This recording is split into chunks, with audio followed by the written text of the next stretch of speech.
Hello বন্ধুরা, কেমন আছো তোমরা সবাই? আজকে আরেকটা নতুন ব্লগ ভিডিও নিয়ে আমি চলে এসেছি। আজকে দুপুরের পর থেকে বিকেল টাইম থেকে আমি ব্লগটি শেয়ার করছি। প্রথমে ছাদে গেছি, ছাদে যেয়ে পুরো ছাদ আমি ঝাড়ু দিয়ে দিচ্ছি। ছাদে অনেক পাতা পড়ে, নারকেল গাছ আছে আমার, আর নিম গাছ আছে, আর মুরগি বাঁধা থাকে, সেই জন্য অনেক নোংরা হয়ে যায়। তাই প্রতিদিন আমি ঝাড়ু দিয়ে দিই, পরিষ্কার করে দিই ছাদটিকে। আমার অনেক বড় ছাদ, তাই ঝাড়ু দিতে 5 থেকে 10 থেকে 15 মিনিট সময় লেগে যায়। ঝাড়ু দিয়ে দিয়েছি, ঝাড়ু দিয়ে এখন আমি চলে এসেছি। আমার দুপুরের যে কাপড়গুলো কেচেছিলাম সেগুলো গুছিয়ে নিচ্ছি সুন্দর করে। গামছা, তারপরে আমার মেয়ের টি শার্ট,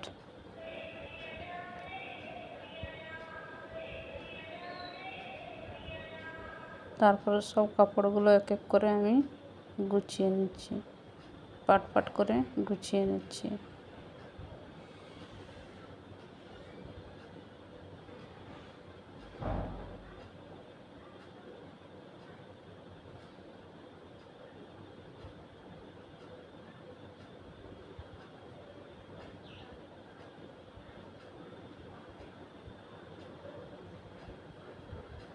সুন্দরভাবে আমি গুছিয়ে নিচ্ছি কাপড়গুলো।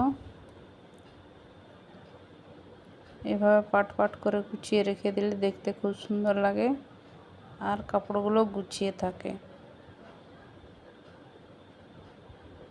এই চুড়িদারটা পরে আমি সকালবেলায় মর্নিং ওয়াকে যাই। সব কিছু আমি সুন্দরভাবে গুছিয়ে নিচ্ছি।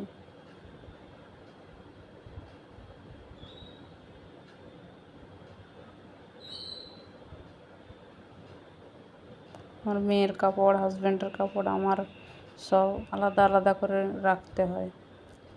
এরপর এভাবে গুছিয়ে নিয়েছি। এরপর আমার হাজব্যান্ডকে চা বানিয়ে দিচ্ছি, লিকার চা। আর ও চিপস ভাজা খাবে বলছিল, তাই চিপস ভেজে দিচ্ছি।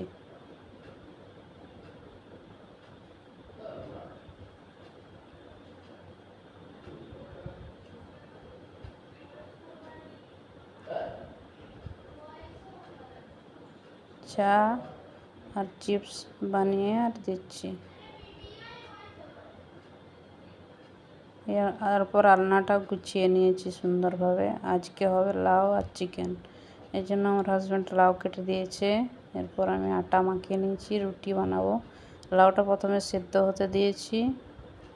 লাউটা সিদ্ধ হয়ে গেলে নুন আর হলুদ দিয়ে সিদ্ধ হতে দিয়েছি লাউটাকে।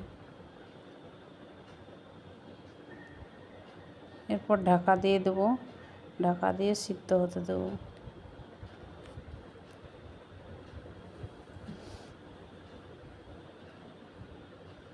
এরপর আমি আজকে কাঁচা লঙ্কা দিয়ে রান্না করব। আদা রসুন কাঁচা লঙ্কা জিরে বেটে নিয়েছি। তেলের মধ্যে দিচ্ছি তেজপাতা আর পেঁয়াজটা লাল লাল করে ভেজে নিচ্ছি, ব্রাউন করে আমি ভেজে নিচ্ছি। ভেজে নেওয়ার পরে আমি 1 চামচ হলুদ গুঁড়ো, 1 চামচ লঙ্কার গুঁড়ো দিয়ে দিচ্ছি। দিয়ে এবারে মশলাটা যেটা আমি শিলনোড়ায় বেটেছিলাম সেই মশলাটা দিয়ে দিচ্ছি। দিয়ে এবার চিকেনটা দিয়ে দেবো। চিকেনটা খুব সুন্দরভাবে কষিয়ে নিতে হবে 5 থেকে 10 মিনিট ধরে। খুব সুন্দরভাবে চিকেনটা কষিয়ে নেওয়ার পর কষিয়ে নিচ্ছি। এবার নুন দিয়ে দিচ্ছি পরিমাণ মতো। চিকেনটা আমার খুব সুন্দরভাবে কষানো হয়ে গেছে। এরপর লাউটা যেটা সিদ্ধ করে রেখেছিলাম সেটা দিলাম, দিয়ে ঢাকা দিয়ে অনেক জল বেরিয়েছিল। তারপরে গরম মশলা দিয়ে দিচ্ছি।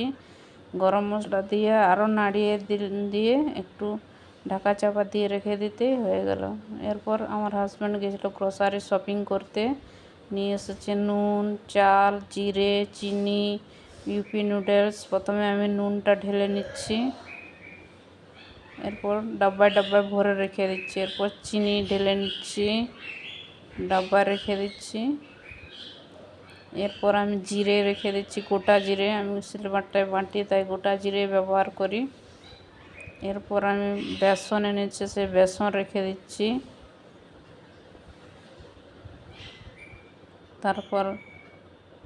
তারপরে নিচে সরষে রেখে দিচ্ছি ডাব্বায়।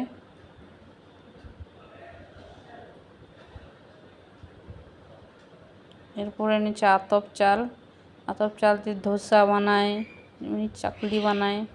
এরপর আমার মেয়ের জন্য রুটি বানিয়ে দিচ্ছি, 9:30টার সময় রুটি খাবো বললো, তার জন্য দুটো রুটি বানিয়ে দিচ্ছি। ও রুটি আর লাউ চিকেন দিয়ে খেয়ে নেবে, তাই আমি দুটো রুটি বানিয়ে দিচ্ছি। তারপর আমাদের রুটি বানাবো রাত্রে খাওয়ার জন্য। ভিডিওটি যদি আপনাদের ভালো লেগে থাকে তাহলে অবশ্যই একটি লাইক করে দেবেন আর সব সময় আমার পাশে থাকবেন।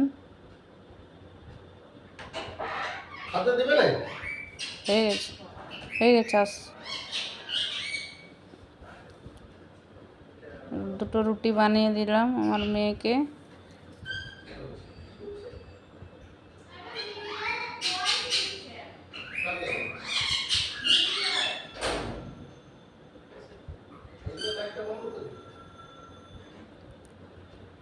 আমি গ্যাসের চুলার উপরে রুটিটাকে দিয়ে দিচ্ছি, রুটিটা সেঁকে নিলাম। দুটো রুটি বানিয়ে আমার মেয়েকে খেতে দিয়ে দিচ্ছি।